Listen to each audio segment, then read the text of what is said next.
पुढे मग राज्यसभेत वक्फ विधेयकावरनं चर्चा सुरू असताना खासदार संजय राऊत आणि राष्ट्रवादी काँग्रेसचे खासदार प्रफुल्ल पटेल यांच्यात तू मेमे झाल्याचं पाहायला मिळालं. पटेल यांनी बाळासाहेब ठाकरे यांच्या काही विधानांचा उल्लेख करत राऊतांना डिवचण्याचा प्रयत्न केला, तेव्हा राऊतांनी आम्ही भिवून तिकडे गेलो नाही असं म्हटलं आणि यालाही पटेलांनी उत्तर दिलं. संजय भैया तुम्ही रंग बदलू नका असं ते म्हणाले, तर प्रफुल्ल पटेल यांनी केलेल्या टीकेला संजय राऊत यांनी उत्तर दिलं. यावेळी सभापती जगदीप धनखड हसत होते. बाप बदलणारी लोक मला रंग बदलणारे असं म्हणतात असं राऊतांनी म्हटलं. की आम्हाला अभिमान आहे की माझ्या शिवसैनिकांनी बाबरी मस्जिद पाडली, हे बोलले ना, बरोबर आहे. आणि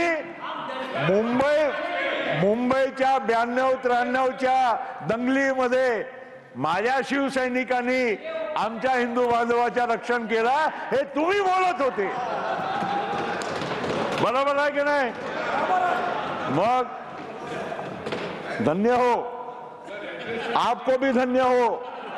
हम कुछ भी नहीं सर, आपको धन्यवाद के बोलने दिया, मगर इनको धन्य नहीं नहीं नहीं नहीं काय आम्हाला काही चिंता नाही. आम्ही कसल्या रंगबदल?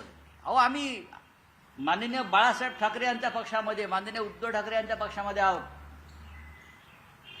तुमचे रंग आधी पहा नक्की तुमचा कोणता रंग आहे. तुम्हाला दाऊद इब्राहिमचा हिरवा रंग लागलेला आहे आणि हे तुम्ही वक्फवर बोलता, तेव्हा रंग बदलण्याच्या गोष्टी शिवसेनेच्या बाबतीत करू नका.